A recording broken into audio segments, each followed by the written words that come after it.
do.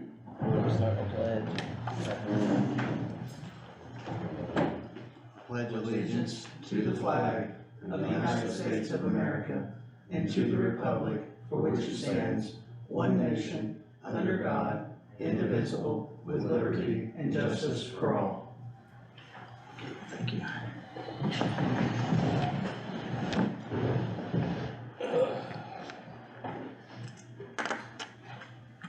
Do we need to vote officers? I think what I'd like to do is set, if you're okay with that, if you got a second, we can set the board up for tonight and just move forward.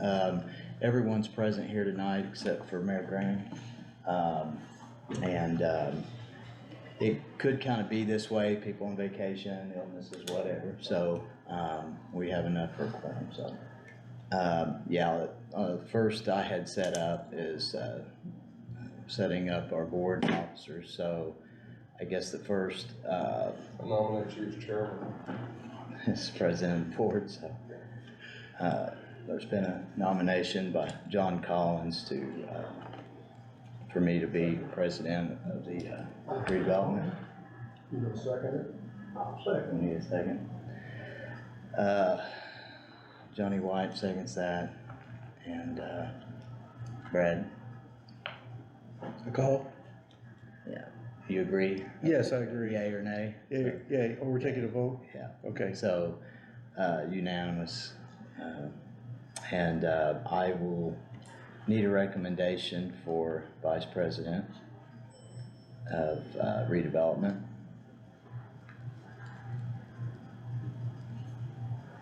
Do I hear a nomination for vice president? I don't know his name. What's your name? Brad. You wanna be vice president? I'm a newbie. Well, we all are. Hey, aren't we all? Join the club. So, Johnny White made a nomination for Brad Stotts for vice president redevelopment. In a second, John Collins second that. That's a yay for me as well. So that's unanimous. Could that be the mayor? I need to clean it. Did you unlock the doors, Jennifer? Yeah, the front door's unlocked. Oh, okay. So I believe that's set, or I think that's really the only two positions. Might need a secretary. The secretary, Mm-hmm. all right. So. So, Saying this. You're so good at writing. Oh. so for secretary of redevelopment, do I hear a nomination for Nominate Jennifer. anyone other than Jennifer? I think you have to have a member be secretary, because, Johnny White then. but I mean, you could assign her, the ability to write minutes for In the absent board. or minutes? Yeah, John Collins made the nomination, for Johnny White to be secretary. I'll second that. Brad? All in favor? Brad's in favor with aye, so that's unanimous as well. You second that, was it Brad? You second that? Me. You second, okay. Sorry about that. Well, thanks, guys. So we'll get started. We've asked Jason with Baker Tilly, and I'll let Jason introduce himself and what they do. But, you know, I think you were down here, Jason, about a year ago, talking to redevelopment then. We're a new group, we're a newly elected group, and so we would just like to get your direction and guidance on development and redevelopment. So thank you for coming. yeah, no, thanks, and I apologize that I wasn't able to be here the last time you scheduled it, so I appreciate you rescheduling it. But yeah, my name is Jason Stimler. I'm a partner with Baker Tilly. Before Baker Tilly, I was with Umball. We merged with Baker Tilly about 2019.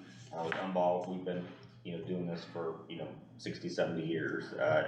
I wasn't here when they first created the TIP area, but my predecessor was. I've worked with Scott County for 20-some years ever since I started in some capacity. So very involved with the county and the Redevelopment Commission over the years. Can't remember how long ago for some time we put together kind of an annual report for the Redevelopment Commission, just kind of going over TIP estimates. At that time, the board only met when necessary. They were very not very active at all, just met when a project came up or when Austin Tri-Hawk really needed something. So we kind of met, just kind of just make sure that things were moving smoothly.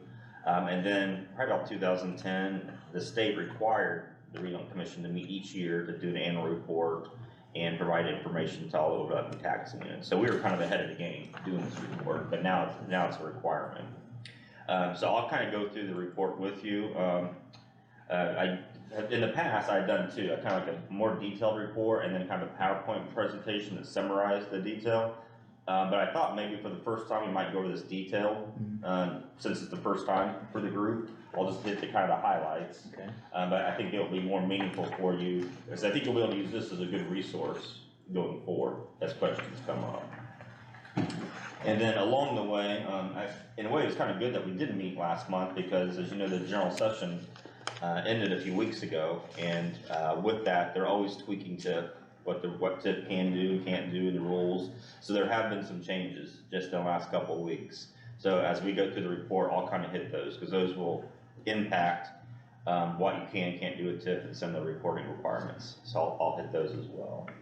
And if I go through this too quickly, a question, or just a general question about TIF, stop me, because I mean, this is what this meeting's for, so trying to get you up to date. If you want to just skip to page 1. The county has 2 TIF areas. The first one is the Northern Scott County Economic Development Area, or what is commonly known as Austin Tri-Hawk TIF area. So on page 1, there's a little bit of information here. The top part of the schedule talks about the bonds that are issued, that are outstanding. There were bonds issued before 2014, but they've been paid off. But this bond issue that was done in 2014 of $1,439,000, briefly talks about that. You know, says that the bonds are payable just from the tax increment collected from the area. And then below that talks about the background of the information. So this is important, because you can see in that last paragraph, the first sentence, it was created in 1998. So this TIF area, again, as I mentioned, TIF gets tweaked every year by the legislation. And so depending on when the TIF area was created, that dictates when the TIF area can end.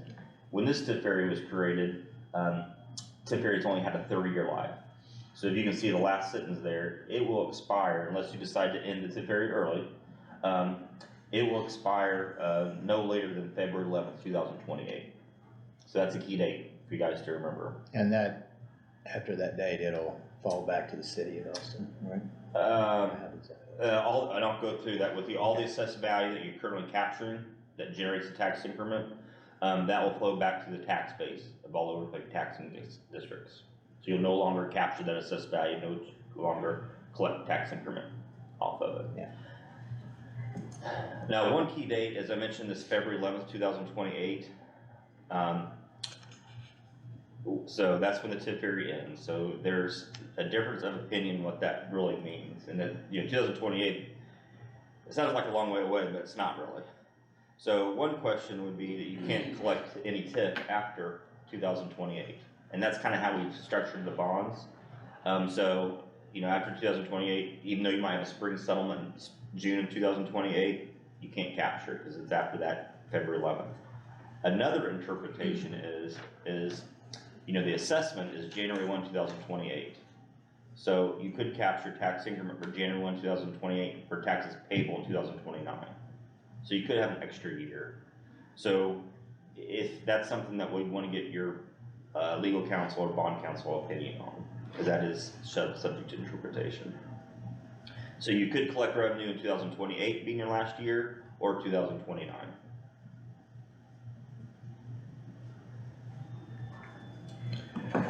And may I speak real quick? Yeah. So basically, we had some bonds that we raised for, and we helped Tri-Hawk, correct, Tri-Hawk, and said, here's some money, if you come, here's what we're gonna pitch in and do. And then that money is taxed to the whole county, or just the northern Austin, or, and then what we're saying is, after the 28th, we're no longer gonna be taxing the residents for that? Am I getting that right? Sort of, yes, and I kinda skip, it's a good question, cause it gets, misconstrued a lot. Go into the PowerPoint presentation to page 7.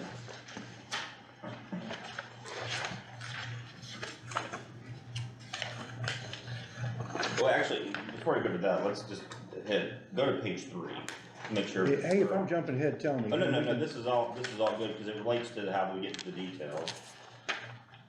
So this schedule, this graph right here is kind of what we call our TIF 101 schedule. So whenever you create an allocation area, like when Austin Tri-Hawk, was first here, you designate an area to be your allocation area, and whatever's in that allocation area, you capture the growth, any new investment, that's what you capture.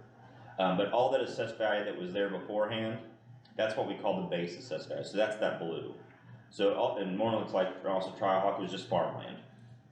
So all the taxes that were generated from that farmland is called the base.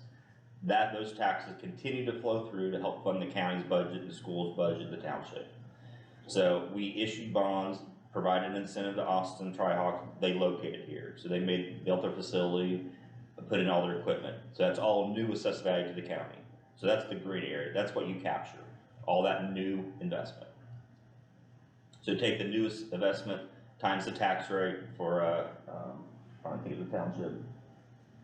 Jennings Township. That's the tax income we generate.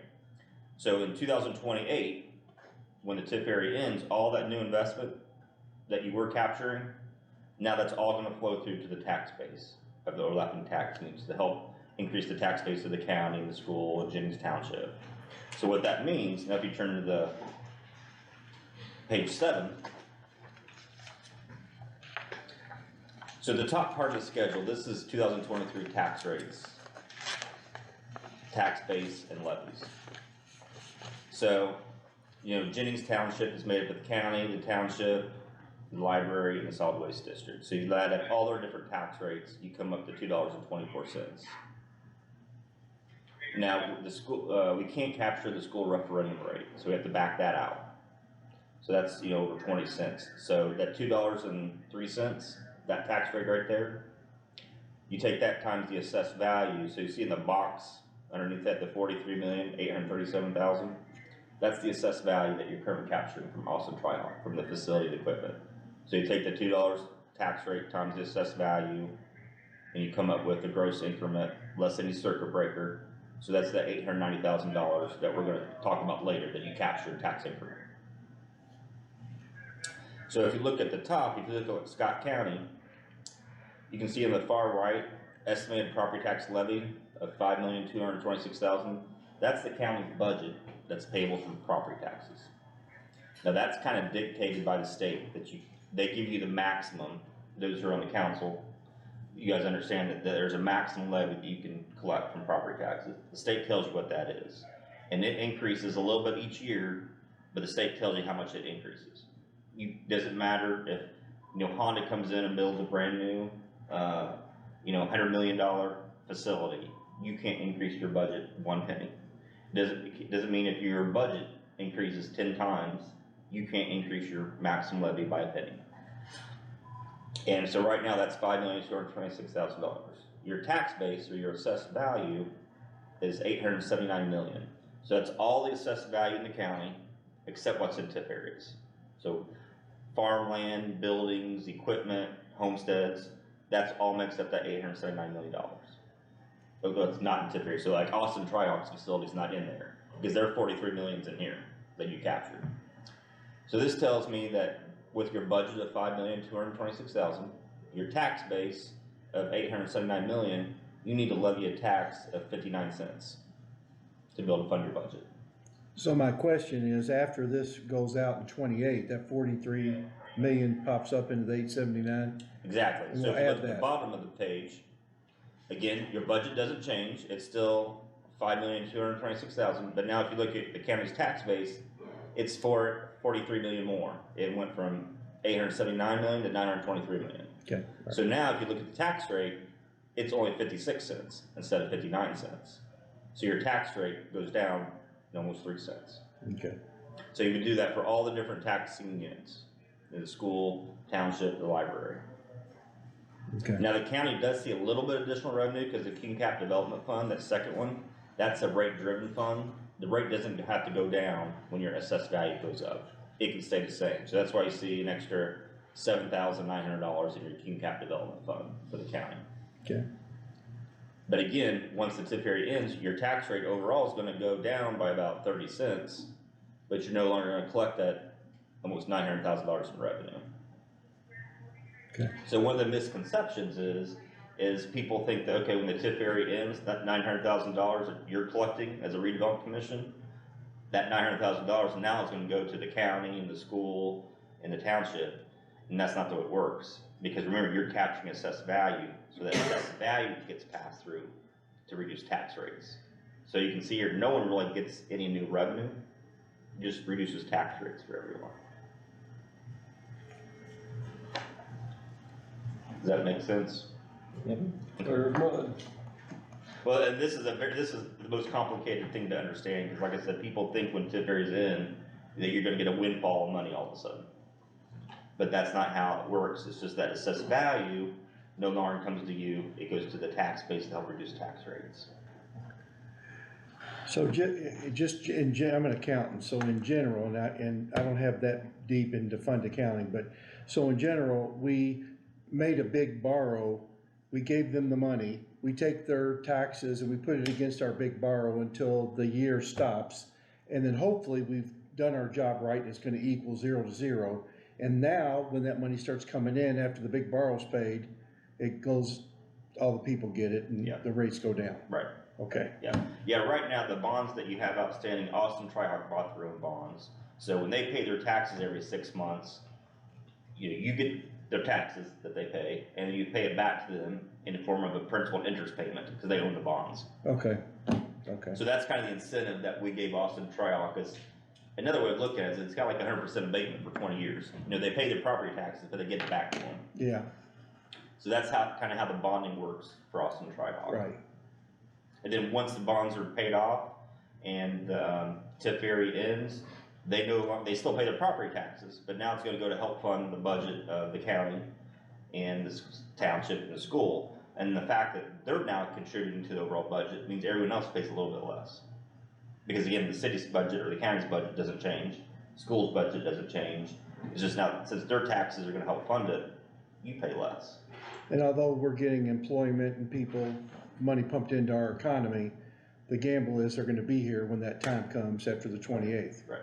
Okay, That, and the fact that, they brought in, I don't know how many jobs they have, a couple hundred jobs well, right, of employees. Hopefully they live here in Scott County, so they're paying income taxes that Yeah. you can't yeah, collect. it's a whole, yeah. Plus all the spending and all that multiplier that goes into people living in your county and working and. Sure, So after 28, what can you do to just dissolve this board if you have no? Well, you do have another TIF area, but that, as your board, you're charged for helping identify economic development within the county. And trying to encourage that. let's do it again, let's do it Yeah. again, let's do it again. The way I look at this is, graph, it's kind of like your 401k, because you're capturing this new investment. What you're doing is you're delaying the tax rate decrease that you're eventually going to see. Just like when you're investing in your retirement, you could collect all the money now and spend it, but your goal is to invest it in your savings so that, when you're 65, 70, it's not worth 100,000, it's worth $1 million. So you're basically taking the property taxes from Austin Trihawk or wherever, putting it back in the allocation area, so in 30 years when it ends, you're not passing through 43 million, you're passing through 100 million. So it's kind of like a long-term investment in that area. You want to collect it, take your money, put it in more assets for more incentives, and just keep building that area. That's the goal of this. That's the goal. Of this board, is to encourage economic development. I'm not sure we've been doing that though, have we? Well, Not the level we should, and that's kind of a separate kind of thing that we'll go off on. We've talked about that a little bit in other meetings and some other venues that we've gotten together with One Southern Indiana and those groups. Yeah. So that's still to come. Yeah. yeah. I'm from Henry County, Newcastle, and they created an industrial park in the late eighties. And what they do is, over time, when farmland becomes available, they make options on farmland. And as soon as it becomes available, they'll get options and they'll buy it. And then over time, they bought that land and they offered that as an incentive for companies to come in there. And their industrial park has grown, over the last couple of decades. So that's something how they try to invest in themselves.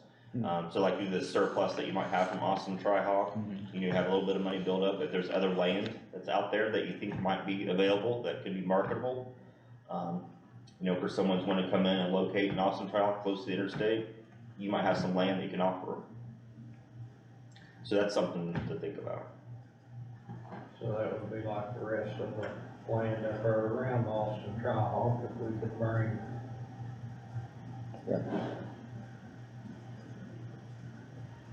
And I know something we talked about with the last board was, something that's very important right now is housing stock. There's a shortage, everywhere. I'm working with a lot of communities that are trying to get developers to come in and build, houses in their county. So you can now create residential tip areas and capture the taxes from the homesteads to help pay for the infrastructure that the developers, so the developers don't have to pay for all the infrastructure. So it kind of keep the housing, more affordable. So that's something where I'm working, Austin did that. Austin did a housing tip area, Scottsburg did. So we got 2 cities here in the county that've done residential tip areas. The county can do that too if there's an area. It might be a little more expensive for you because you have more infrastructure you have to provide, but I know we're going to Perry County on Wednesday and they're talking about it. But that's just another need that a lot of communities are having that they're trying to use to help entice developers to come build in their county. Yeah, and that's kind of a problem a little bit right now with that, with the infrastructure. Yeah. And the things that we've got kind of going against some of the progress with that, but we're trying to figure that out. But yeah, that's great advice. Does that help answer your? Yes, sir, thank you very much. So kind of going back to page 2 of the report, so for the northern Scott County area or the Austin Tri-Hawk area, we captured both the investment in real property equipment. So page 2 looks at the real property. So you can see that the building has a number of different abatements on this facility that are kind of rolling off. So you can see in 2022 with the abatements plus the amount that's unabated, the total net assessed value out there was 9.9 million. The base out there is 0, so the increment that you're collecting is 9.9 million times the tax rate, $2.24, less your $130 a circuit breaker. So last year we would expect that you collect $222,430 from property taxes from Austin Tri-Hawk from the facility. What are these circuit breakers? Circuit break, what are they? They're basically a cap on the amount of property taxes that a taxpayer will pay. So you hear circuit breaker caps like 1%, 2%, 3%. Homeowners don't pay more than 1% of their gross assessed value. Farmlands 2%, rental properties 2%, and commercials 3% of their gross assessed value. Well, that's what I thought. I just wanted to clarify that. Yeah. So you can see in 2023. And looking at the abatements rolling off plus the unabated, so you can see this total assessed value went from 9.9 million to 11.8 million in 2023, times the tax rate of $2.03. So that's one big change right there, which is a positive for the taxpayers. In Jennings Township, the tax rate went from $2.24 to $2.03. So again, that's great for taxpayers, not so great for TIF because that reduces your amount of TIF you collect because it's based upon a smaller number. But still, because of the growth in assessed value, we're anticipating $241,000 this year in tax increment from the real property. And as those property tax abatements roll off, you can see we anticipate that to continue to grow over the next couple of years to $283,000 in 2025.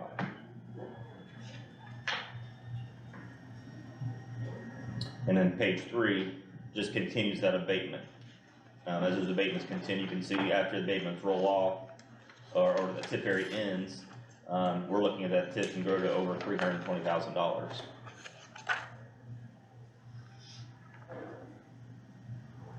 and just the real property. Page 4, we do capture the new equipment for Austin Tri-Hawk. So page 4 looks at the assessed value. So last year, the assessed value for the equipment was 18.6 million. Again, take it times the tax rate, $2.24 to go across. That generates $418,000 in tax increment. This year, 2023, you can see their assessed value is now 20.8 million.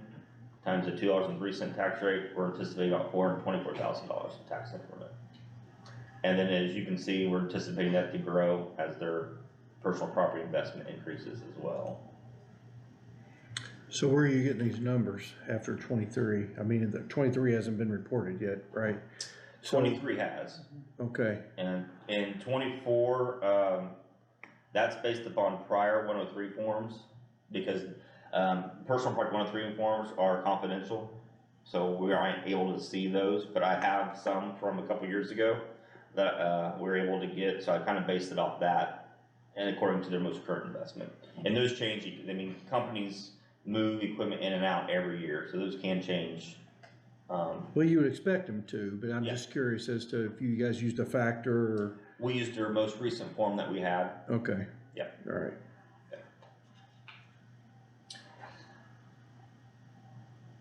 And then, turn to page 5, there used to be some, Subaru used to have some equipment in their facility that we also captured, but it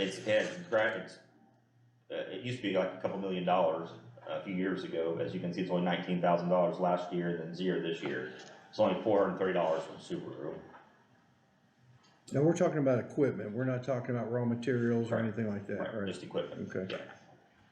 So then you turn to page 6, we combine the amount of taxing from real property and the personal property from Tri-Hawk and Subaru. So if you look on the far right, 2022, we were estimating that you'd collect $641,470.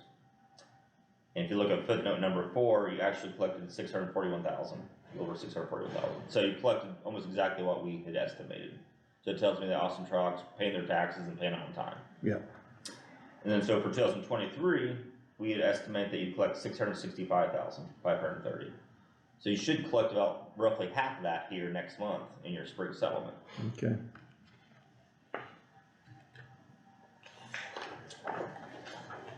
So turn to page 7. As I mentioned, there are bonds outstanding that we issued in 2014 as an incentive to Austin, as they were, doing another expansion then. So this is the repayment schedule. So as of July, there's $639,000 of principal outstanding. You see that goes out till January 2029. And you look on the far right, you can see the annual payments, about $110,000 a year. So you turn to page 8. This compares the tax increment that we just projected, so like this year, $665,000 compared to the $109,000 of bond payments. So you have $556,000 left over just from this year to help pay for other capital projects in serving and benefiting the area.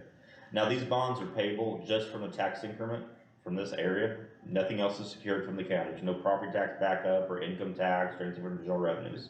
So for some reason, let's say if Austin Tri-Hawk doesn't pay their taxes on time this summer and there's no TIF, you do have some TIF on hand in your account, so you could pay it. But let's say this was 0, say you spend it on something else, then you just don't make your bond payment to Austin Tri-Hawk. That's the risk that they take by buying the bonds. So there's no additional security from this board or anyone else from the county. So, if Austin Tri-Hawk were to close its doors tomorrow, these bonds are still outstanding, and you still have to pledge the TIF if there is any. But if there's no TIF, then Austin Tri-Hawk just doesn't get paid. So there's no risk to the county.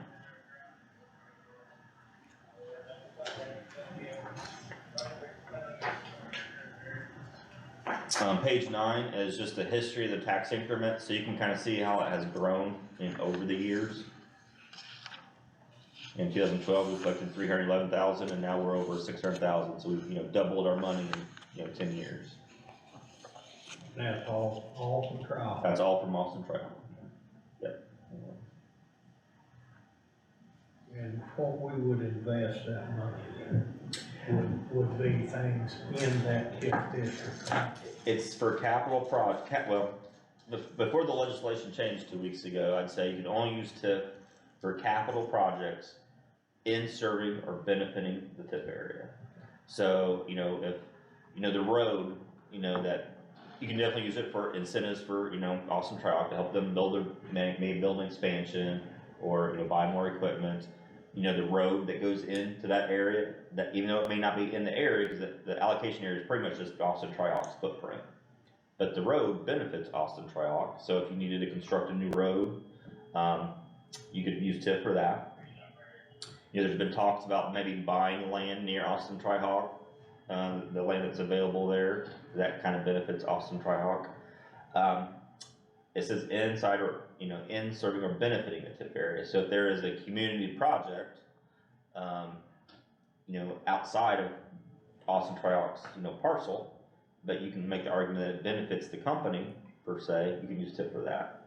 So one of the arguments that, you know, I've thrown out there when the council has been, you know, and the commissioners have been looking at doing something on with their jail, you know, I'm said you might look at, you know, I don't know if you want to use TIF or not, but the jail benefits the entire county. So you could potentially use TIF to help make improvements to your jail or the new jail or something like that. That's a political decision whether you want to do that, but that's the type of kind of logic that you can think. And we use TIF for, you know, police stations. You know, we use TIF for fire trucks because, you know, fire and police, they benefit, you know, Austin Tri-Hawk. I mean, they benefit other parts of the county, but they benefit the allocation area too. So is it subjective or are there rules associated with it? The jail services the whole county, I get it, right? Mm-hmm. But if there was one thing that just serviced part of the county, that wouldn't be a good idea? Can we do that, or is there a?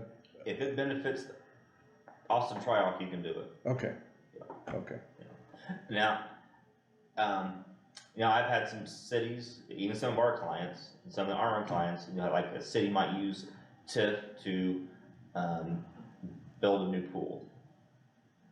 For the community. For the community. And they said, well, that's, you know, wellness of life, that's important for, you know, people locating there, helps the businesses, you know, maintain employees. If you ask some legislators down in Indianapolis, they think using TIF for a pool is abuse of TIF. But legally, if you can say with a straight face, no, we think a pool helps our community, helps our businesses, and it's a valid research. Attorneys have signed off on that, but from some people's perspective, they think pools should not be, you know. So we'll just have to seek legal counsel before we, Right. if we did decide to do something like that. Yeah. Okay. Yeah. That makes sense. Yeah. I mean, for counties, and you mean, before the meeting started, you talked about, you know, people coming for funds. Mm-hmm. You know, we do have a number of clients that use TIF to help pay for fire trucks and fire equipment. Because, like you said, oftentimes they're in need of funds, and they need to make sure they have the wherewithal to put out a fire if something were to happen in those facilities.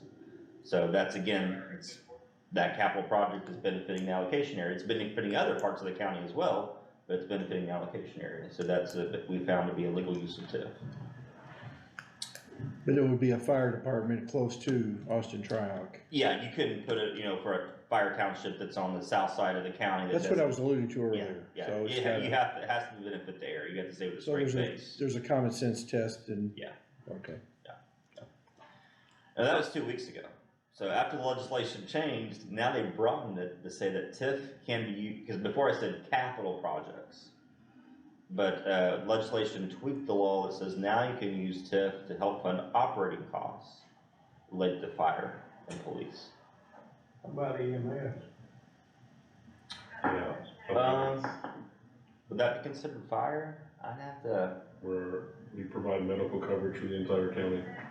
I'd have to look, I know that the statute said police and fire. I'd have to look and see if, We're the redheaded stepchild when Yeah. it comes to It's legislation. dangerous Yeah. to finance operating costs and not something capital that. He's gonna look I'm into just- that for me.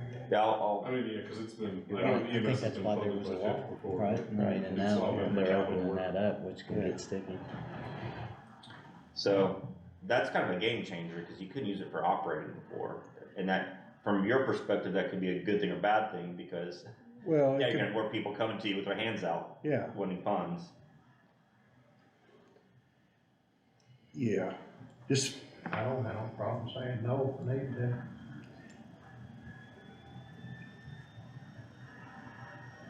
I guess that's what all of us have a question on, is who do we say no to?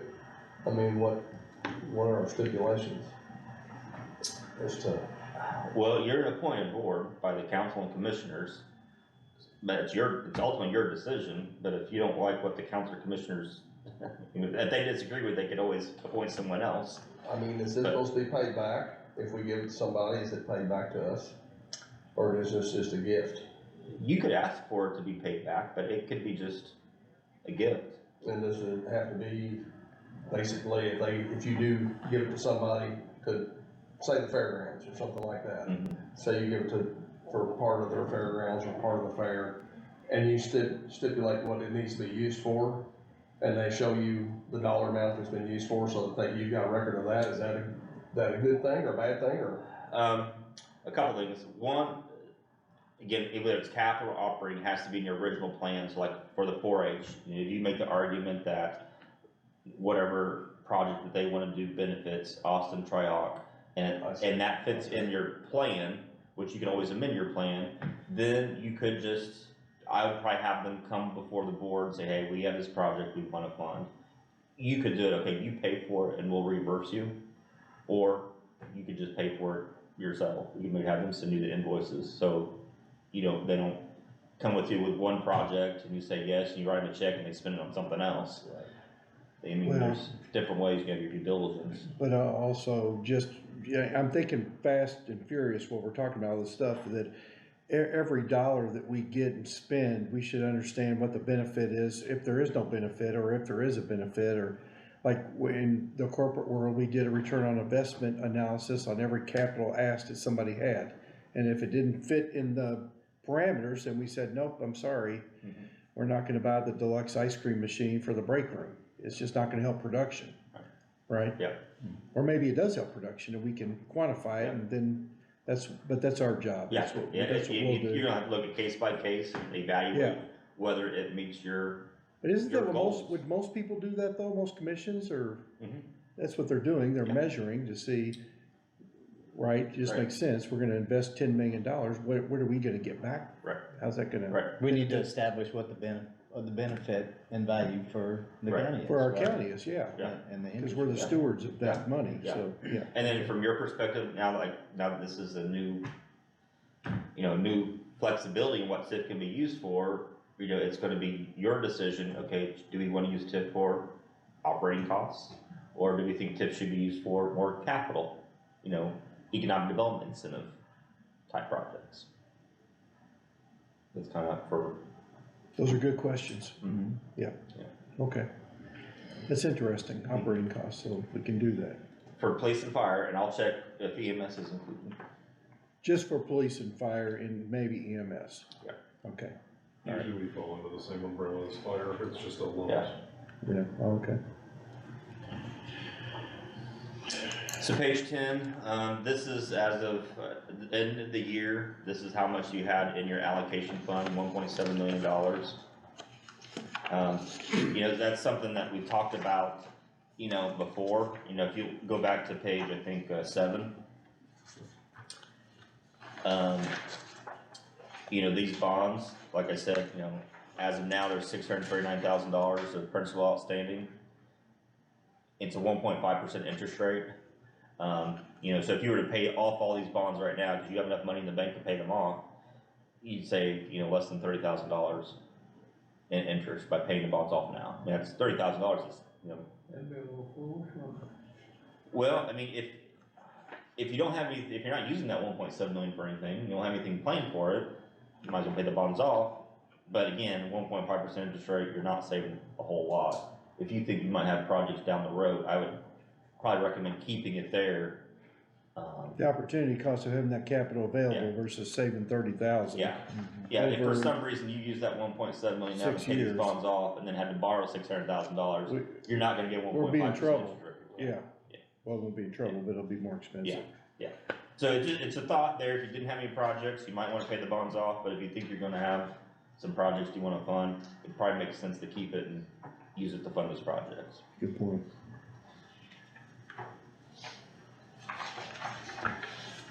So page 11, that's kind of what we just went through earlier about showing that if you, once the tip area ends, it's gonna decrease your tax rate by almost 29 cents, that you're no longer gonna collect that $800,000.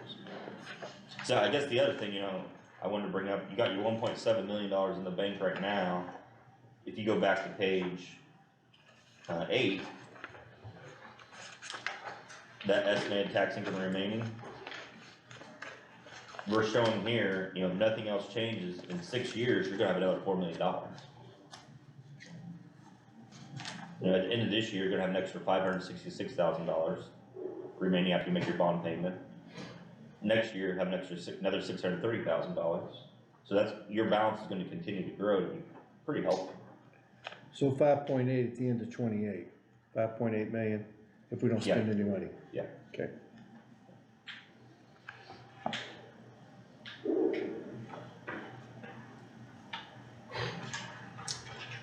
So any questions with the Austin Tri-Hawk area? Page 12. A couple years ago, the county Redevelopment Commission did create a new area in 2020. And this was basically when, I can't remember the name of the company, I guess it's, Jackson Connect kind of did fiber optics throughout the county. Oh, yeah. So, the county at that time decided, let's capture all that new investment from the fiber optics and maybe use that to, I think, the goal or the plan at that time was maybe use that tax increment to help, build new roads in those areas. It was because the county needs more revenue to help pave roads and build new roads. So they thought they would create these tip areas and then use that tax increment to do new road construction out there. So the investment on page 13, I think they also received abatements. I don't think the investment, it's going to be coming in gradually over time. I don't think they invested as much as what the county thought originally. So in 2022, we estimated $3,060. You only collected $1,531, but what I'm wondering is, I noticed when we did your reporting, that $1,531 was deposited into Austin Tri-Hawk's account by mistake, and then got transferred over to here. So I think you probably collected this $1,500 in the December settlement. It just may not have gotten deposited in the right place. Okay, I can double. So that might be something you might want to look. I could definitely see what happened in spring of last year, that's what happened, but I couldn't find anywhere in December. Okay, So- let me check with Mandy and see on that. But then in 2023, we're only expecting about, like I said, 2,800, so it's not a lot of revenue, but hopefully that will grow a little bit. But again, the purpose of that, I think, was to help provide some more revenue for roads.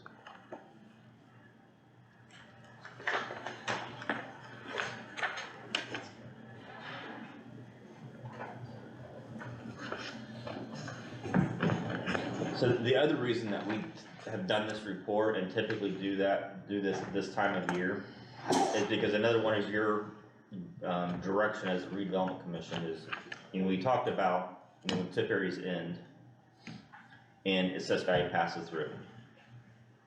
It doesn't have to be all or nothing. You don't have to capture 100% and wait till the tip area ends and pass through 100%. Each year you have the obligation to make a decision whether you want to pass through any assessed value. So, going back to that, surplus schedule or amount remaining after debt. So 2024, we're showing you have an extra $630,000 that we think you have remaining after you make your bond payment. You can make a determination that says we don't need that $630,000 to build up our bank account.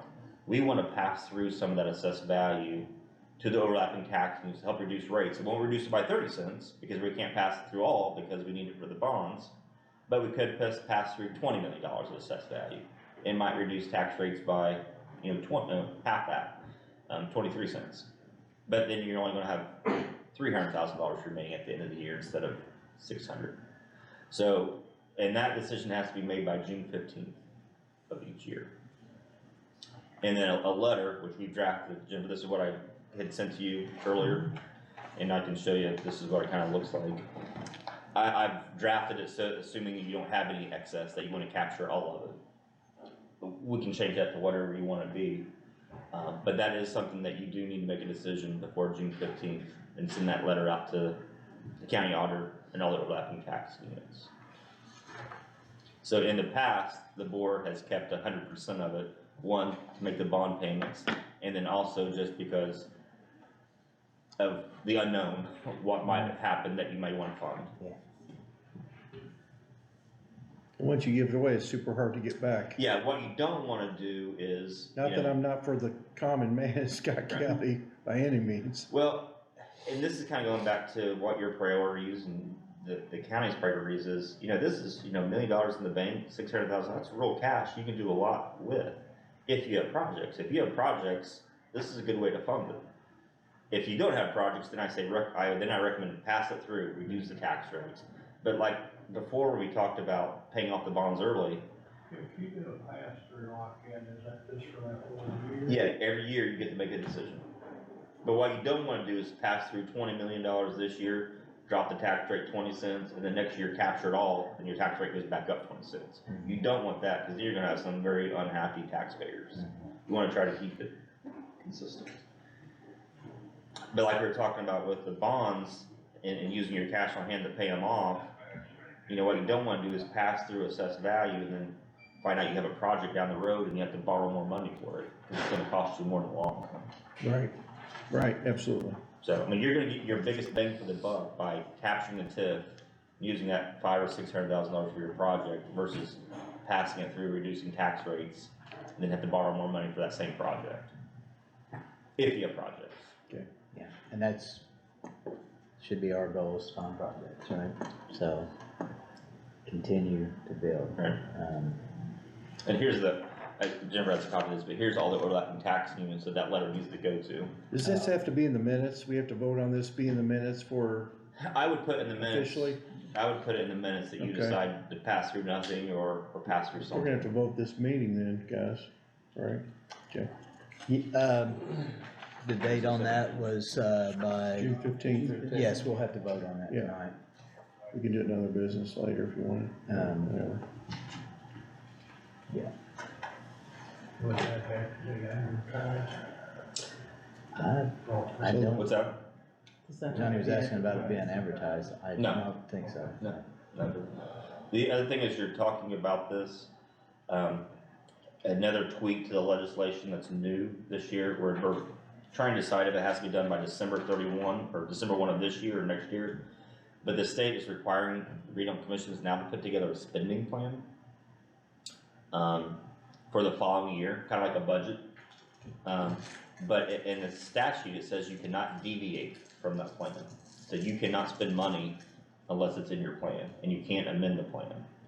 So it doesn't give you much flexibility. So you're supposed to be putting together a plan right now, a budget for 2024, when When is that due? it says December 1st of each year. December 1st. So we've got some time. Yeah. Okay, So we're working with Department of Government Finance. We asked Wes Bennett to see if we could help them, because they're the ones that are responsible for putting that plan together to see what it looks like. So we called Wes to see if we could help provide our input, because we want to make sure whatever this plan looks like gives you flexibility, so you can plan for the what ifs that come up. That was really critical. Yeah, it would. If it's, so we don't know what that plan is gonna look like yet, but as we find out more, I'll definitely pass that on. who puts the planned budget together? It'll be, Us? Okay, so you know what the term sandbag is, right? Okay, so, that's what I'm gonna recommend, okay, yeah. all right, yes, never mind, just, Yeah. that's good. All right. But we're still going to talk to DLGF to see if we can put our influence in there to make it as flexible as possible, cause yeah, you're right, I'm gonna say, put $1 million for capital, put $1 million for professional fees, just, Yeah, sandbag every account, so Yeah. so you can cover anything that might come up because between. there's no deviation. Right. We can't overspend, we can definitely underspend. Right. Yeah, So, yeah. very good. So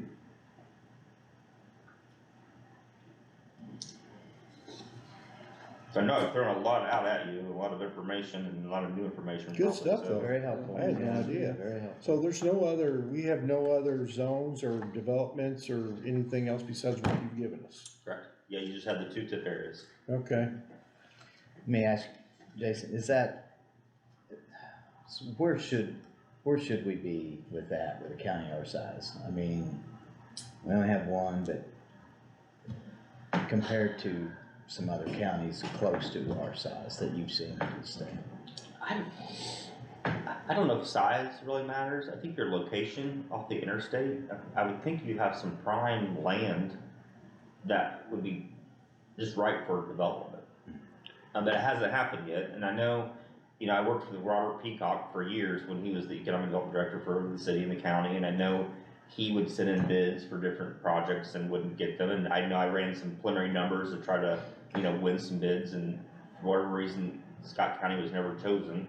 But, so I would think, look for those strategic sites where you think that would be prime for development, and I would try to, like I said, buy them, because I know if you own the land, and if you're, and if a company's looking at locating your county and they know you own the land, you're gonna be on some people's short list, because then now they don't have to hassle with some farmer or some other landowner trying to, get prime, price for their land. They know they can just work for you. So that puts you on some short list if you own, 40, 50, 60 acres. Well, and that's one of the things that we're trying to pivot to is get that position back. So we do have somebody out there that's very actively working and networking in those areas to help. And I think that will pay dividends down the road for us if we can get that position. Because you are competing with your neighboring counties. Yeah. For those companies. But based on, to follow up on what you said, we're 80, I looked this up before, I was just curious, we're 88 in size out of 92 counties. So we're real close to the bottom. Yeah. The Floyd County's smaller than us in land size, but yet they kick our butt in business and revenue. So, not that we want to be like Floyd County, Indiana, but we can be, because we are, like you said, we're right on the highway, we're on 65. Right. There's a ton of farmland. I don't know if it's available, but feels like we should be a little bit further along than where we are. Yeah. But it's the location, Yeah. the interstate, but then also the infrastructure. Water, sewer, electric, rail, those are the things that you need to have, make sure it's accessible. Yeah, Okay. I mean, we have a lot of those assets, we need somebody really actively out there working with us, and I've reached out to,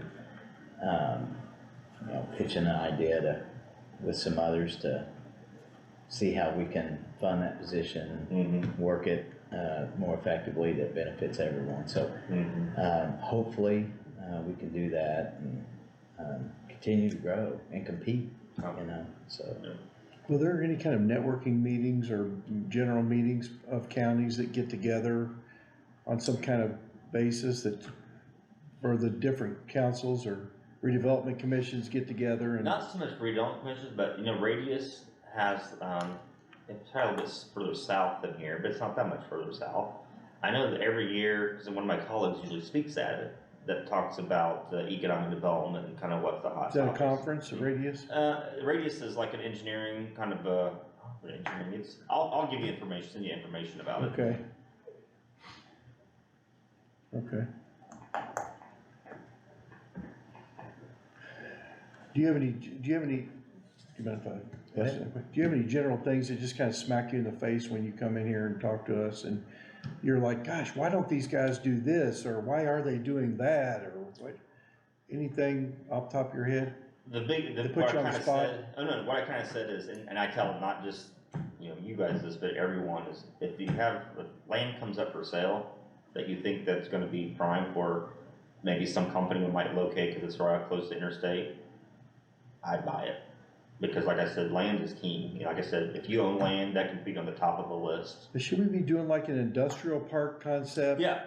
So like where Tri-Hawk is, for example, just for example, look at the properties around and Right. if anything came up, maybe try to develop Yeah. a North Scott County Yeah. industrial park Right, yeah, because you right already off have the some, highway. you already have some infrastructure already there, you got, a road that goes, so far. So you got some of the infrastructure already there, so just keep expanding on that, if that land, the surrounding And parcels. we can come up promote with the it. industrial park as such, Right, our new industrial park Right. that we're putting together. Okay, Yep. it's a good idea. but that's what I said, Henry County, that's what they do. I mean, this year, we're doing, a bond issue, one, they're buying some land with cash on hand, so like that $1.7 million, Mm-hmm. that's a great little nest egg. If, 40 acres comes up for sale, you might have enough money to buy it and not have to bond. Henry County's has some that they're purchasing, the land contract with the owner, but they wanna buy more land, so we're doing a bond with that excess that you have, that $500,000 excess that you get in each year, we're doing a bond to buy even more land. And then, Boar's Head came about 2 years ago, the meat, they came and, did basically what Austin Tri-Hawk did with you guys. They owned the land, they said, great, we want it all, and they issued bonds, Boar's Head bought them, and they've already done an expansion. And it was really just because Henry County had the land that put them on the top of the list. Yeah. Just makes it easier for the companies coming in, if you own the land and you can use that as to dangle. Yeah, Okay, yeah, they don't have to deal with another owner trying to haggle price, and then you can also offer that for, give to them for $1. And that is an incentive for them to locate here. okay.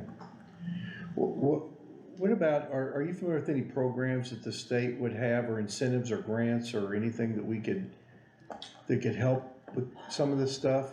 Is that outside your No, bailiwick? we deal with that. I mean, it depends on what you're trying to accomplish. If you've got infrastructure, there's like Okra, which, the county uses. There's not really too much for economic development per se. There are some, What if we were trying to put an automotive, like getting people that are stamping automotive parts or whatever? And we were trying to just be a niche of some kind and get a lot of automotive suppliers, or is there something like that we could? The Indiana Economic Development deals more with industry. yeah. In general? Yeah. And there are some grants that you can apply for up at Chicago, and we help clients fill out those applications. It's very project specific, it's very competitive. So depending upon the project, whether we think it would be worth filling out the application and having a good chance at winning or not. So there are some things We out have to there. hire a grant writer more than likely Yeah, to help us with Yeah, that. and that's something we can help with.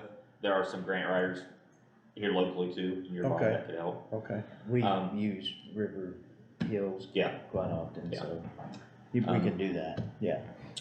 If you're looking at, residential tip area, just because it's so popular, the legislature, and it's still being developed, but just like if you're familiar with SRF, the state revolving fund for water and sewer, they're doing something like that for low interest loans for infrastructure related for housing tips. So like, Austin, when I worked with them, we had to go to a local bank and they had to purchase bonds for Austin to be able to pay for their infrastructure for their housing, development. This, through RDA, they're saying they're gonna give you low interest loans to help with that process. okay, So they're helping you that way, and there may be, again, it's being developed because it just, got created, but they put it in the budget, they put so many millions of dollars into this as a revolving loan, so there could be some, forgivable loans. Cause I know there's through SRF or water and sewer. those are things we have to manage though, right? Project manage and stay on top of and Yeah. meet regularly and, Yeah. okay, But it could be very manageable depending upon what size project you're talking about. Okay. And you can hire a construction manager to help you through all that, Okay. and that can be paid for through TIF. okay, Or you Alright. through the bond issue, if you did a bond issue, that could be all part of the bond and the financing. That's probably what you would do, okay, so Okay. you're not, have to be out right, there every day. yeah, So, it's good information. Yeah.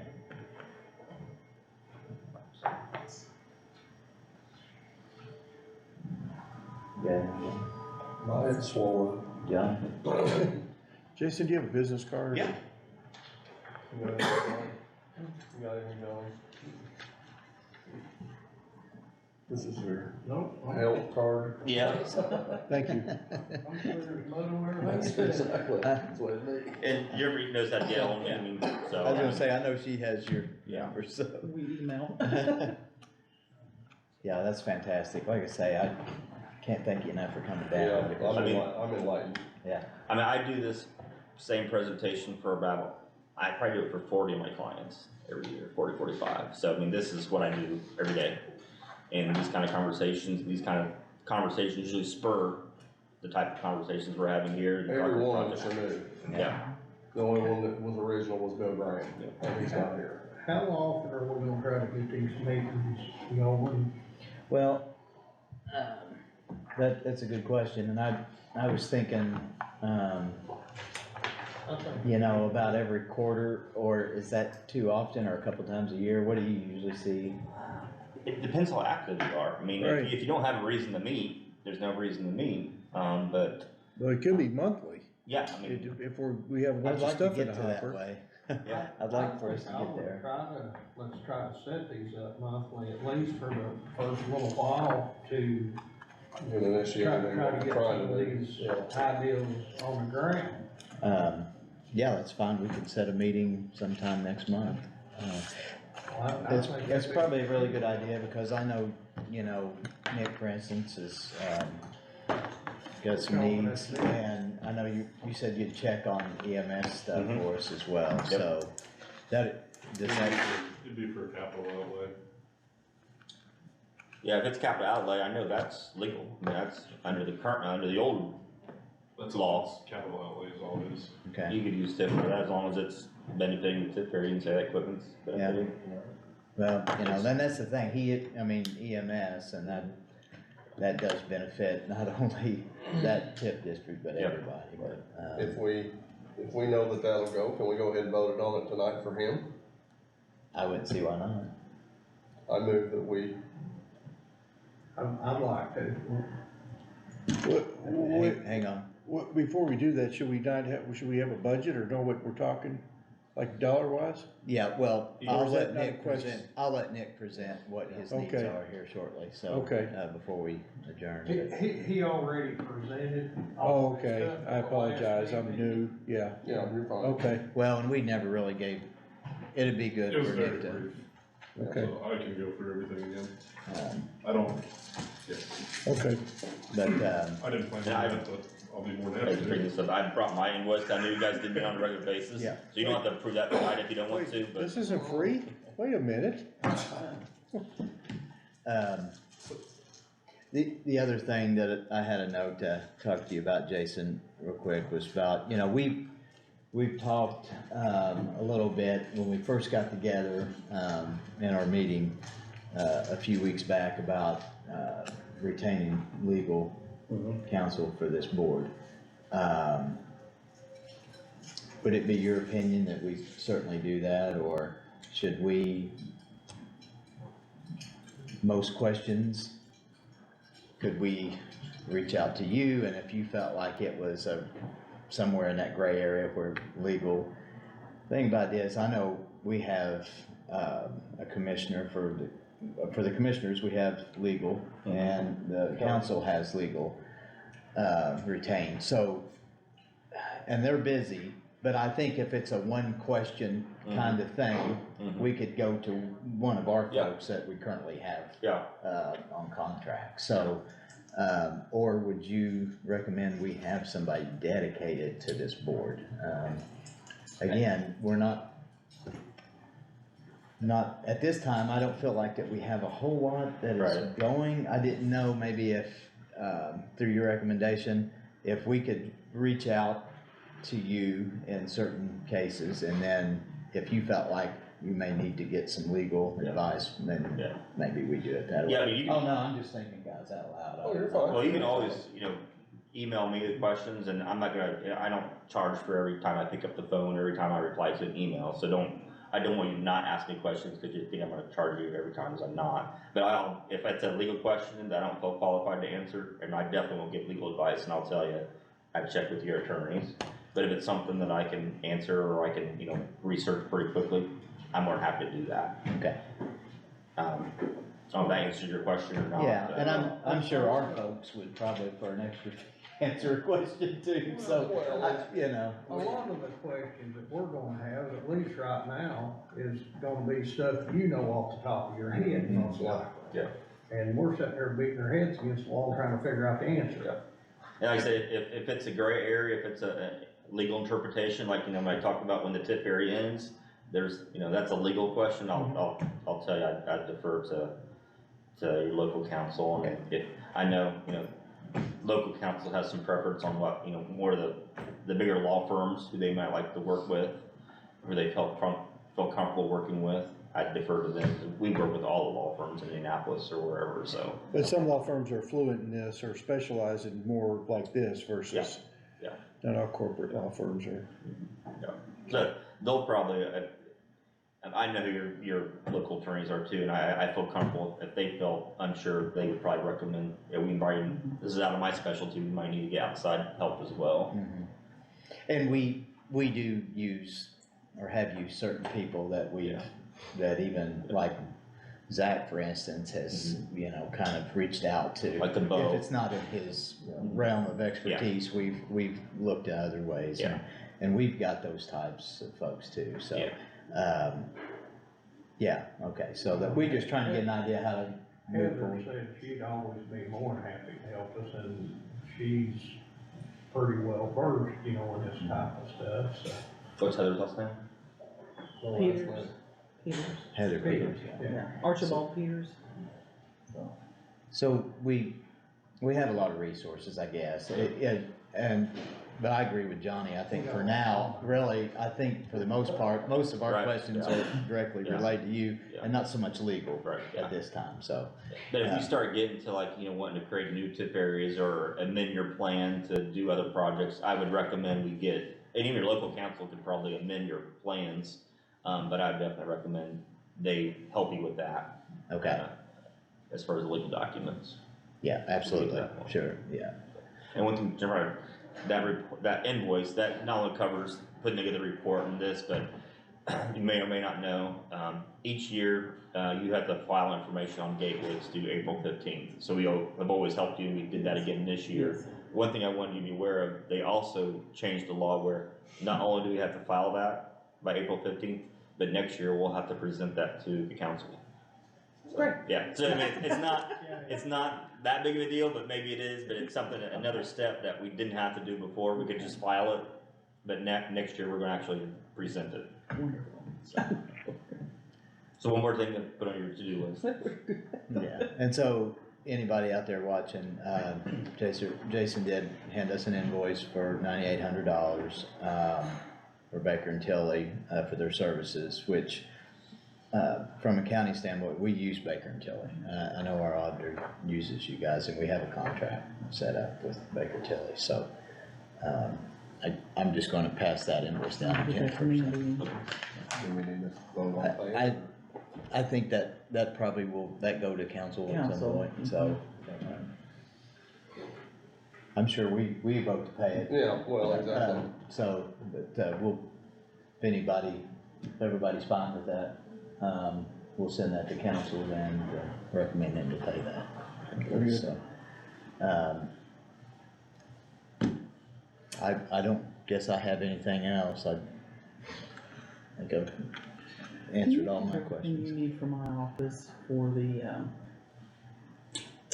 Comprehensive financial plan? yeah, that's it, that's it. Yeah, and I think we're ready to present Okay. that, so, whenever Set it council down. commissioners are ready for me to come down, I can present that. Okay, I didn't know if you wanted to do kind of like a working group meeting, or kind of wanted the regular scheduled meetings or not, so. well, we have a meeting with, the council on the 30th, I can ask them quickly in that, and then your next meeting, I think, is the 7th, Yeah, so we can kind of clarify that then and see. I think June maybe we can do 7th. an executive meeting. Yeah. Set that up. If you want to give me some dates, I think June 7th, I think I'm actually doing inter-county CFP that night, Well, so. That's okay, a but I was gonna say, that that's was a a commissioner commissioner meeting meeting. anyway, so that wouldn't, Okay. that would. Yeah, just give me some dates Okay, that okay, work for yeah. both, and Well, if any way humanly possible, if you could try to set it where it would be like on a regular council meeting night, that would be greatly helpful, cause that's about the only time Diane can get out to get to these. Oh, okay, yeah.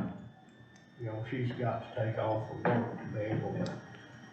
When's council meeting? Well, the next regular council meeting is, Second Tuesday of every month. yeah. I guess it's the 13th, I think it might be June 13th, let me look. Yeah, it will be June 13th. Do you wanna tentatively put that in? I'll Or no, be, that's not gonna work, I gotta have a meeting in Vigo, I'm doing their annual report in Vigo that night. okay. You just meet once a month, council just meets once a month. I can maybe see if someone, I'd really like to present it though, this sort of. The next council meeting will be the 11th, but I won't be here for that, so I don't know.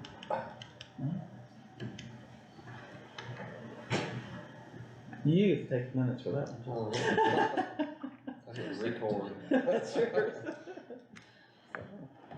Yeah, we can Might talk. need to change that one. Okay, if you don't care, I'll try to gather some dates and send them to Okay. you. Or if you wanna send me dates that you're open, if that's easier. What, do you prefer the evening? I don't care, it doesn't matter to me, Okay. I'm my own boss. I'll send you some dates and times. Okay. We'll do that and then just run it, and I'll just email all you guys and see if we can get a response and see where we'll go from there. Well, something as important as that is, I'd like, try to see to it Diane can be there, but Yeah. if we can't, we can't. But maybe if we get it enough ahead, she can work her schedule to make that work, possibly.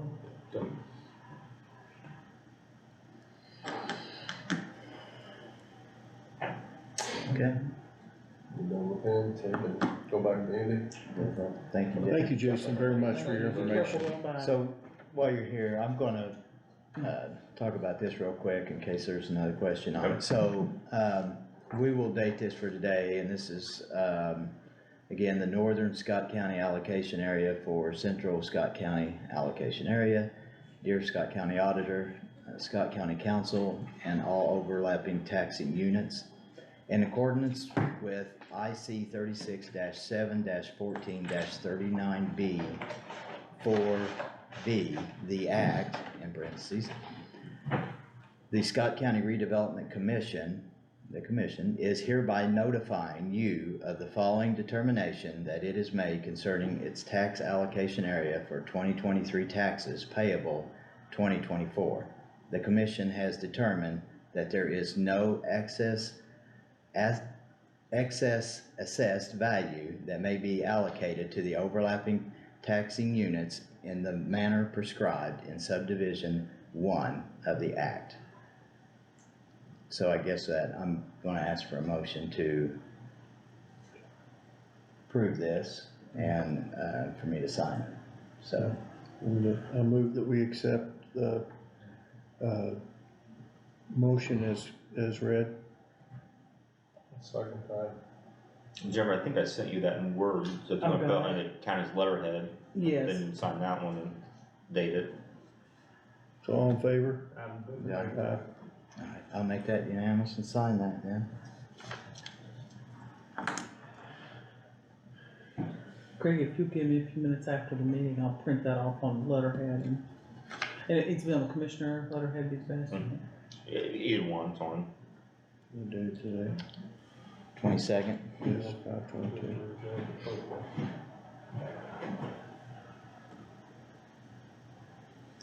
Okay, thank you, guys. Thank you, Jason, for your Yeah, help. have any time. Like I We said, appreciate you, thank Have you. any questions, feel free to email me or call me anytime. Thank you. Very good, thank you. Yep. And then, as I said, as we know more about the spending plan, like that's, we'll help you with the base neutralization, so when you get your 2024 values, let me know, and we'll help you do that report. That will be due in July, so that's the next big requirement of this board. And then after that, we have the spending plan, so once we, December 1st. that's December 1st. So once we know what that looks like, I'll pass that on, so we can start thinking about how we wanna Budget. budget for that for next year. Okay. Well, thank you. Thank you.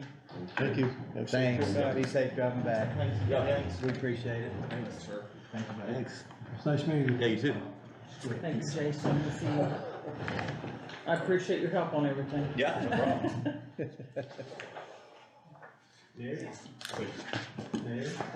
Hot seat. What would you like to know? Nick, if you don't mind, tell us what you got. I didn't expect to present anything tonight, I was just here for information, but, obviously, the ambulances that I have are about mid to 2/3 end life now, just because all 5 of them were bought at once. I'm trying to start the cycle of replacing and remounting and all of that. I know I'd come to you guys with 2 options, one of buying a new ambulance again, or 2 was repurposing the one we had, which was much more, much less of a cost, and that's what I presented to you guys. Because the normal cost of an ambulance nowadays is anywhere from about $290,000 to $350,000, depending on brand and 4-wheel drive diesel and this and all that stuff. And then we've got a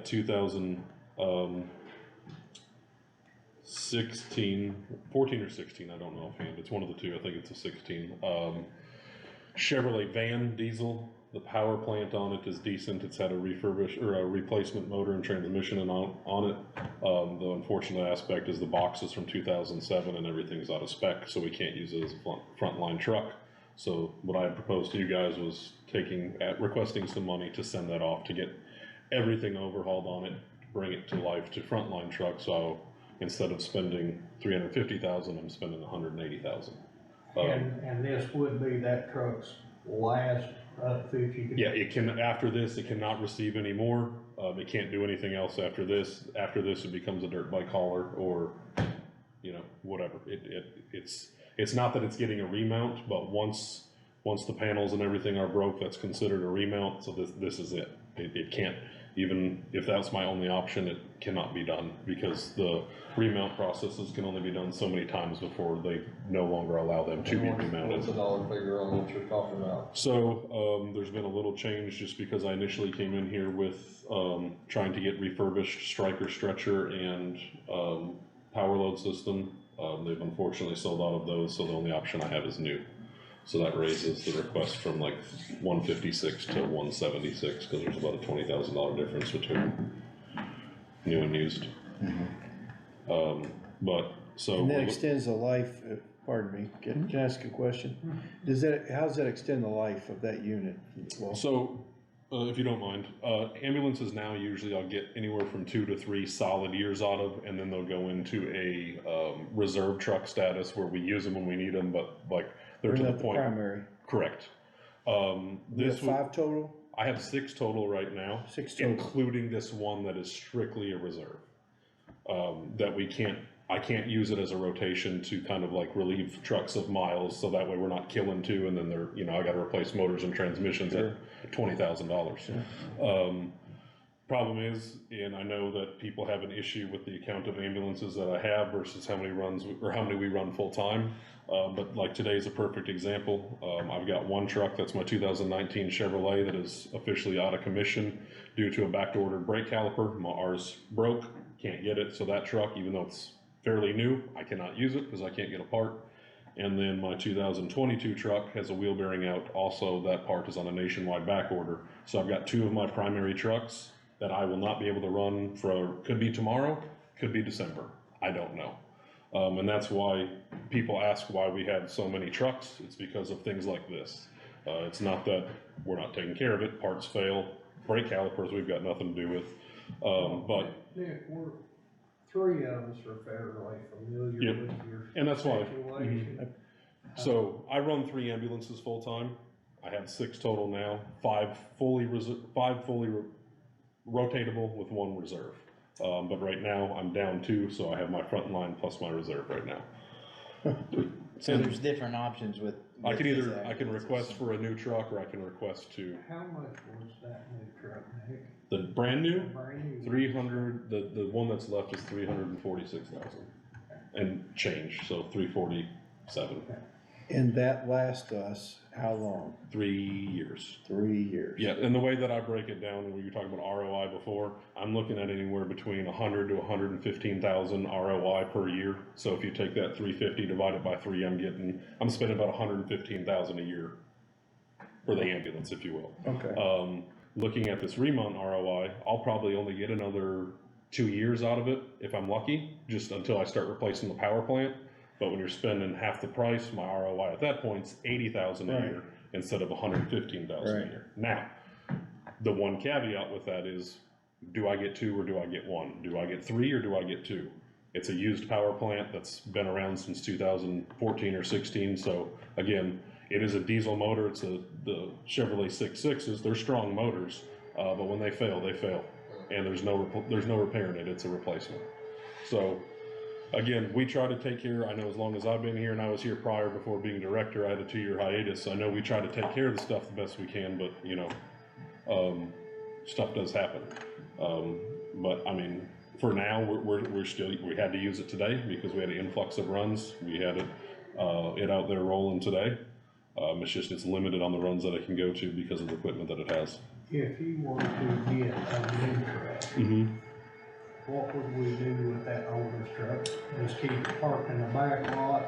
So when I looked at asking about the truck that I recently purchased that we just received, I asked what a trade-in value would be. I was told $8,000 to $10,000, and to me, it's not worth getting rid of that truck for when you're spending $350,000. I'd rather keep it there and Have it for parts or something. I mean, Well, being the truck's runnable right now, we would just. it would be stupid to move get rid of to the it. back lot and Park it'd it, be yeah. there if you have a third truck. Like today. Like today, you're Yep. down 2. Mm-hmm. Okay. So I've got two trucks with less than 50,000 miles on it that are out of commission for the next, I don't know. Are we at risk? I mean, are we at risk? No, I mean, risk, no. Do I get nervous? Yes. Okay. Just because, you know, things I can control, I don't get nervous about. When we're talking about a back-ordered part that could be a week or a year, that starts bothering me because, I mean, the new truck I bought could have a catastrophic failure just from a build defect, and I could be out for 6 months. It's a big what-if game. I don't like playing what-ifs. I'm comfortable right now. Lead time on the wheel bearing is anywhere from 1 to 3 months. So, I mean, that's what we're looking at. The brake caliper is no estimated time of arrival. That's the one that's got me bothered. I don't understand that. That just is crazy. Yes.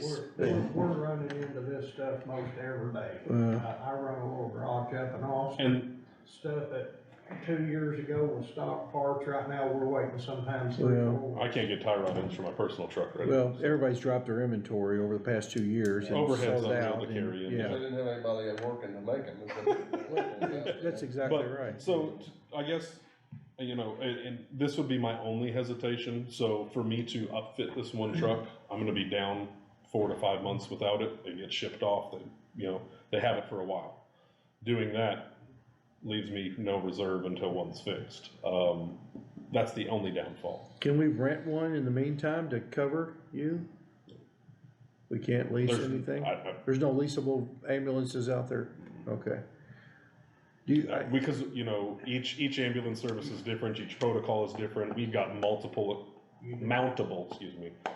equipment that we have to affix in our ambulance. Okay. That, you know, your ambulance service may not use, but mine does. right. There's been situations where we borrowed from New Wash for a couple days, but it's a very limited, you know, they've gotta have their stuff too. Well, you have to depend on mutual aid when Right. you're getting at that.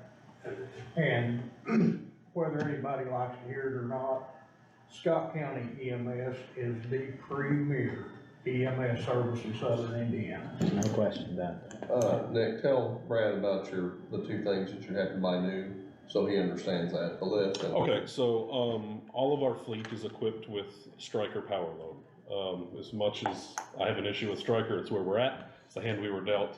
What it is it's a track, so one of them, the track, it's their version, there's another competitor, it's a comparable thing, but it is the only one that relieves us of liability when it comes to fixating a stretcher in the ambulance. The other option is antlers and a hook, where if we're in a wreck or something and the patient gets hurt, we are now liable because we've chosen not to use a permanent mounted solution. The other thing is the stretcher. That's a power stretcher. Instead of causing back, knee, neck, all those injuries, they're power loads. So you press a button and it raises up or down. And then when you lock into the track in the truck, you press a button and it loads it itself instead of having to lift up a patient and cause injury. Those are something that they invested in a couple of years ago now. Most services have gone to it because it does save on the workman's comp side, on the insurance side. And it's one of those things, you know, it's a little over 50,000 for the setup for both.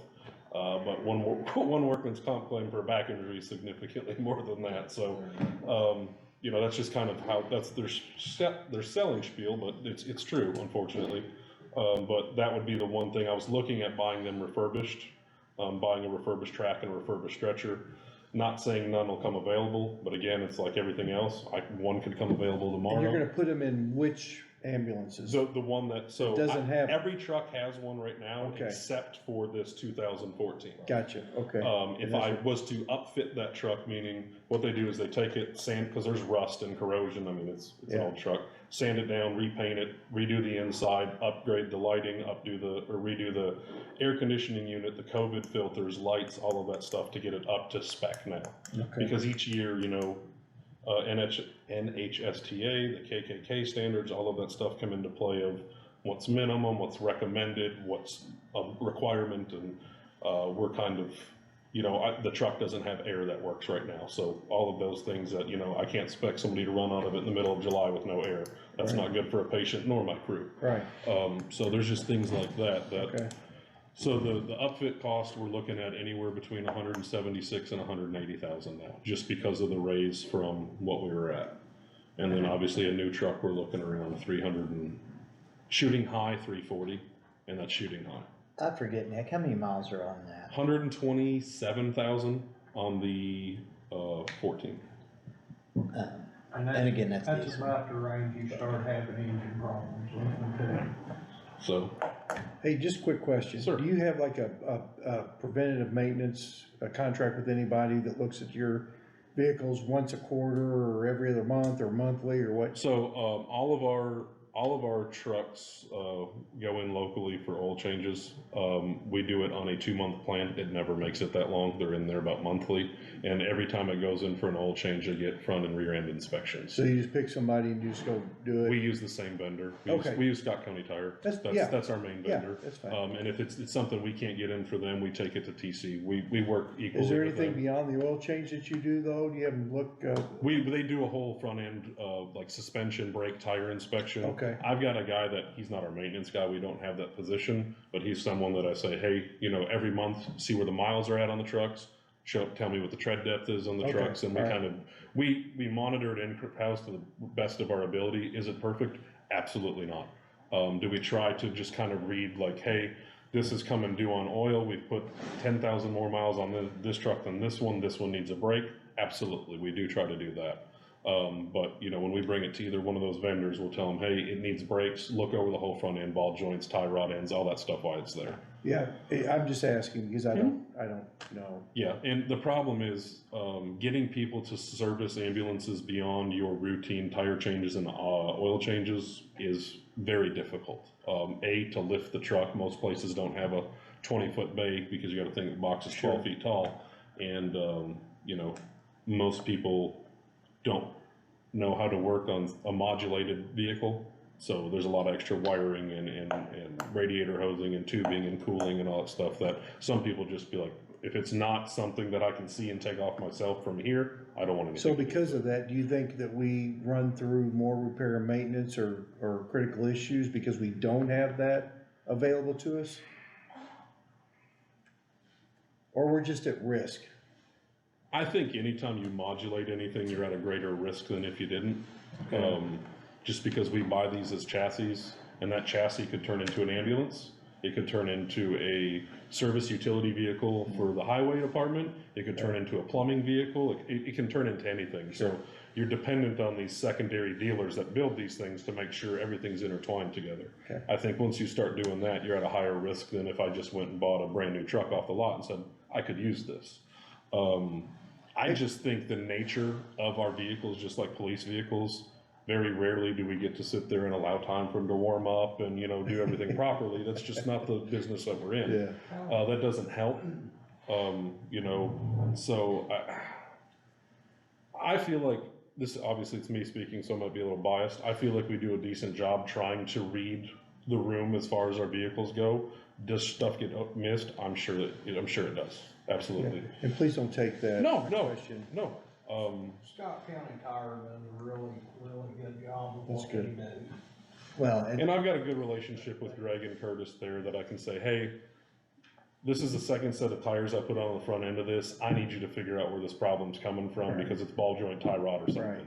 And they'll be like, I need it a day then. And they'll completely take it apart and be like, this is what's wrong. Okay, So, that's good.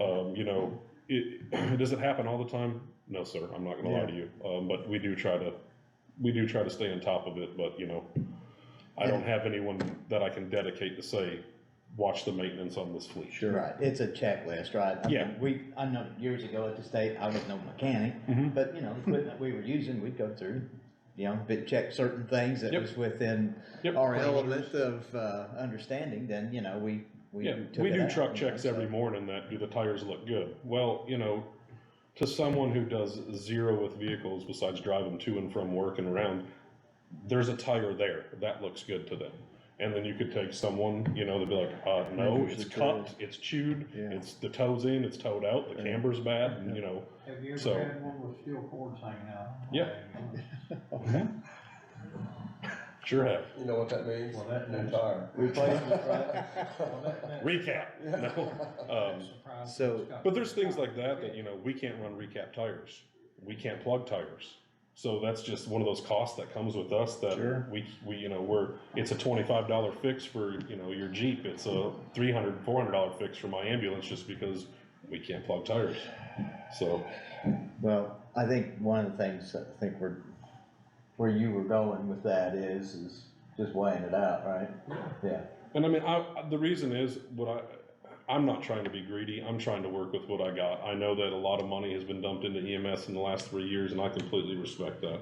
I'm also trying to fix some damage that was done prior while still growing what is expected of me, and I think we're doing a good job. I'd love to come in here and request $350,000 from this board just to buy a new ambulance and say I don't have to deal with something used. But I'm trying to meet in the middle and deal with what I've got. If you were to get that other new ambulance, if you were to order that, say tomorrow, how far out are they? So demos, there's still like demos that are gonna trickle in, but they're usually already spoken for. The only opportunity to get one of those is if you commit to buy it and you say, hey, I found one that came available sooner. If not, I'm looking at least next year. So it's not gonna hurt your rotation that you're trying to get into. If you was to buy another new one right now, you would, it would probably actually put you up on your rotation, wouldn't it? Yes and no. So it'll hurt the immediate rotation because I won't get a truck back in 3 months, but it'll prevent me from having to buy new. I'll be able to remount two back to back. So what this rotation is gonna be is I'm gonna have to, so I just bought one that's gonna come out of my budget next year, right? I bought a brand new one. Next year, the plan was if we remount this or re-upfit this, I'd remount one and then you buy new. And then you remount one and then that way you're kind of shifting because you can only remount boxes. They can only be mounted 3 times. So you got 2 remounts left in them. So you're gonna have to spread that remount because if not, you get in the situation where I remount 4 in a row. Well, guess what? Now you're buying 4 in a row. So it's, And that's what they got. that's what in happened for. before. This is what Within happened. 12 months, they replaced 5 ambulances brand new. Well, 2 of them were remounts. Cha-ching. Yeah, Yeah. over $1 million, and the problem is 2 of those were remounts, so I can't remount those boxes. They've been remounted. So that killed one of my remounts. So you're looking at $350 for a new truck or $210 for a remount. When you do $210, that's a brand new chassis, that's a brand new power plant, that's a brand new everything. They're just reusing the box, so that's a lot better investment. The only scary thing about this is I'm asking for $180,000 to throw into a well-ridden truck. But I think think it's something we can make, it's something we need. I'm just trying not to be greedy, to be honest. If you said pick your poison, I'm gonna ask for a new truck all day long just because it's warranted and it's this, but I'm not trying to be the greedy person at the table. I'll share my role. I'd have to agree, because if you go put a motor in that, you're looking at another 25,000-30,000. And that's butting you up to 200,000. I agree with you guys. And there ain't nobody been harder on Nick than I have, guys. Nick, I know He's you, not wrong. I know you, I I know you, I've got phone you calls didn't bring now. nobody with you, so I didn't you expect check to your speak. pulse to, maybe somebody can diagnose you. But Johnny, I am surprised we're going to that direction, but it makes sense though, Johnny. I've spent a lot of hours out there sitting talking to Nick about this stuff. And, you know, we're either gonna stay with the premier ambulance service in southern Indiana, and we are that. Or we're gonna start falling back. Or we're gonna just patch it. Yeah, You're not there's gonna no, work. it's a county entity, but the goal is to get him self-sufficient, and he's getting fairly close. Yeah. And that's the one thing That's I will good. say is I've been battling, I'd get close and then, like the truck thing, which I needed a truck, but then I'm paying for. So that's gonna kill $300,000 out of my cash ledger, which I planned for growth. And, again, I respect it, it's business, I understand Well, it. and But it's just a plan that, every time we get somewhere, we're poking another hole in the hose and The we're just, health department just helped him, or in the process of trying to help him get the Durango situation. That's gonna be a help. yeah, that helps both of us. It's good to see the departments interwork with each other too. Yeah, and if Michelle had ambulances, I'd, give me your used ones, and that's, again, that's the only reason I came here. I'd love to come in here and ask for $350,000 for a brand new truck. I'm just trying to be realistic. That's why I came in here with $175,000 asking for a new truck. Do we wanna get quotes? The problem, there's quotes that I can get, but they're all tentative. They're not gonna hold. Well, and he's beat him to death right now. All their quotes are the same ones that I've got. Well, I mean, He knows what's there right now. Do we need to put a cap on what he said, $360,000? Is that gonna get you Well, what you That's need? probably a little heavy, to be honest. I may have something, Nick, from the last, Well, the other ambulance, we approved. You proved up to a certain dollar amount. That's what I and mean. you- That's and exactly. you come in well under. Yeah, I mean, if you guys if that's something that you so choose, I'd be comfortable around, I'm talking power load and everything, graphics and everything. I think 345, 350 will be plenty, and I'm confident I can probably come in under that, just being honest. That's what I'm asking, is if we'd be just such a ceiling. Absolutely. So what are we saying here, guys? He's asking for like a redo on one of his ambulances. But it's got 120,000 miles on it. So we're saying, let's not invest that in there, let's just go and get the new one? we're saying park it in the back. Use it as what I'm using And now when stuff make like this it- yeah. happens. But if he had to put a motor in that tomorrow, he's looking at a minimum of $20,000. Well, see, that was my first question is, are we in trouble? I mean, what's our? We're not in trouble, but we're not safe. And again, when Well- we're talking about this, if we do buy a new truck, that extends my safety net. And I know See, that there's a couple I agree people with what you're that saying. hate how many trucks I have, but real life does happen, and he is, and I mean, him and I, and this is a perfect We've example of, almost come to blows, actually, guys, I mean. but this is a perfect example of, we can't control everything, and there's mechanical failures, and again, most people can take their vehicle and go get it fixed, these aren't something you can, so. So for instance, If my tow truck breaks down, I call another tow truck, an ambulance breaks down, and your mother's in the back of it. right, Sorry, Mom. yeah. Yeah. A couple of months ago, I know you brought in some quotes. For instance, I think this is what we end up going with, was the Horton 2022. That was the one that we initially went with, but there was a program, or a structure issue, so we switched it to the medics, but that was the initial conversation, yes, sir. Okay, so that was around, 318,000.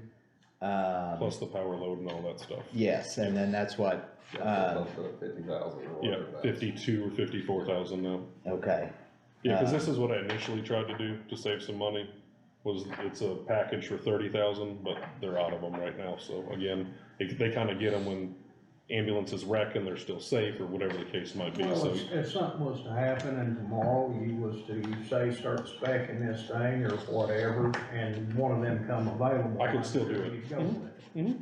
So we just give them a gap there. Yeah, give them a ceiling, yeah.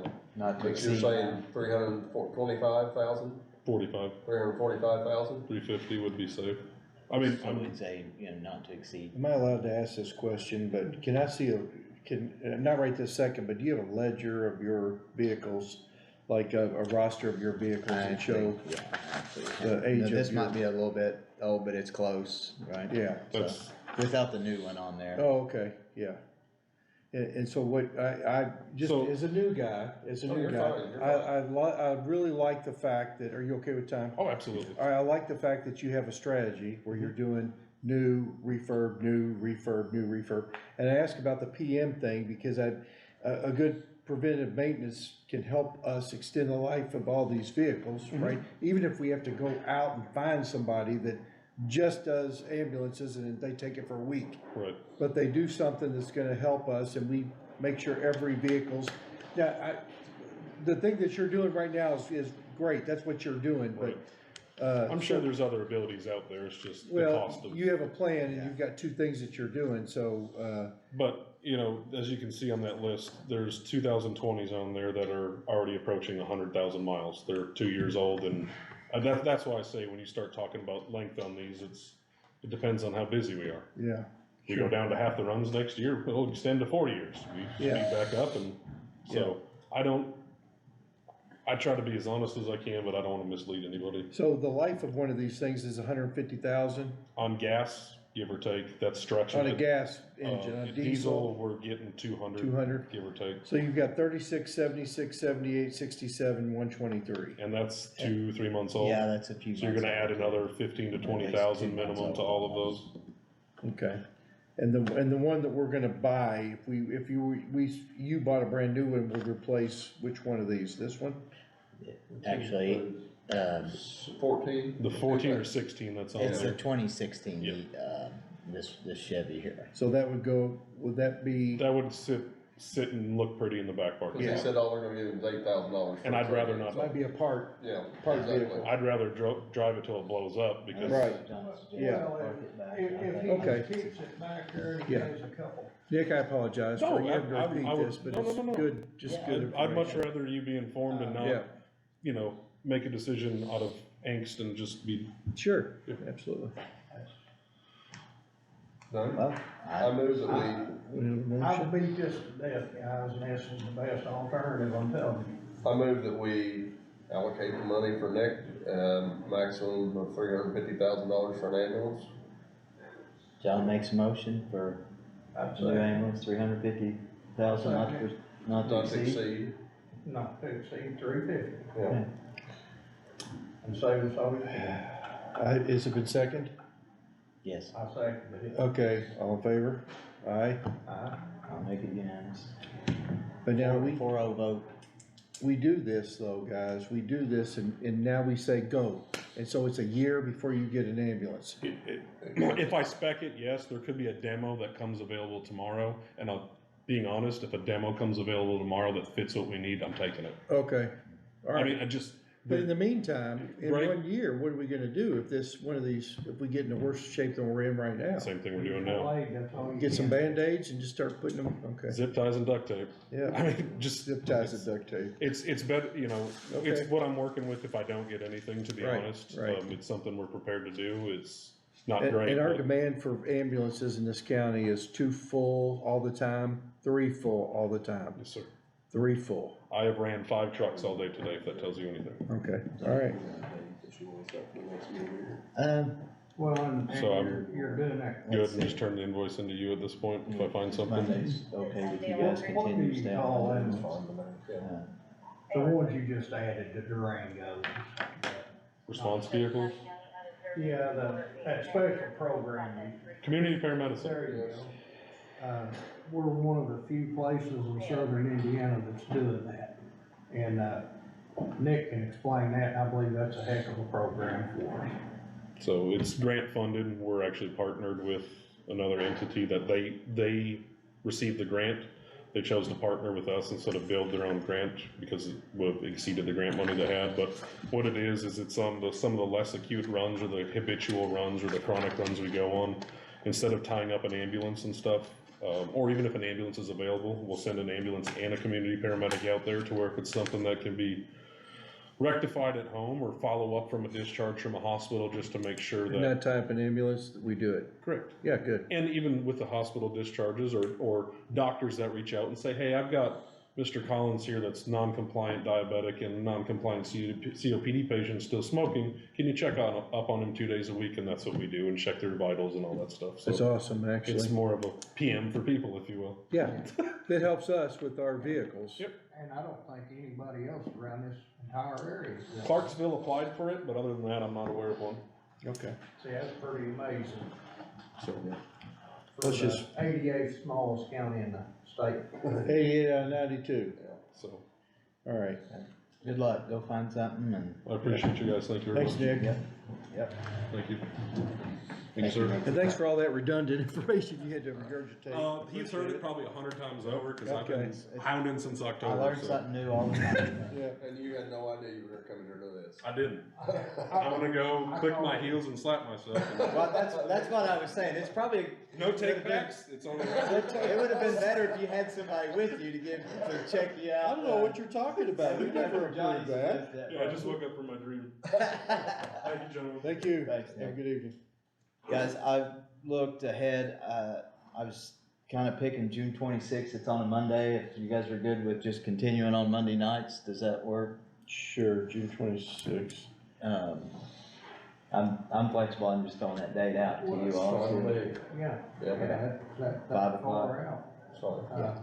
Yeah. I think we need to push this board quite a bit till we can at least kind of get our bearings. Yeah, I mean, if we can make a real difference around here And trying there's to. opportunity there to make a difference. All over the place. You're right, Johnny, there is. I think he's going up there going, how can I do ambulance? Now, we still wanna do 5 or? Yeah. 5:35? I think we'll 5 o'clock. Are we being recorded? Might have all- Yes. Okay. No ambulance. So, yeah, goes out to YouTube and everybody can watch it, so. Okay. With that, I'd like a motion to close the meeting. I'm going to close the meeting. A second. John Collins. You second it? Second, All in favor? Aye. make it unanimous. All right. All right, Is it Brad or John? What day of June? John Okay, that's what I thought. One of the Johns.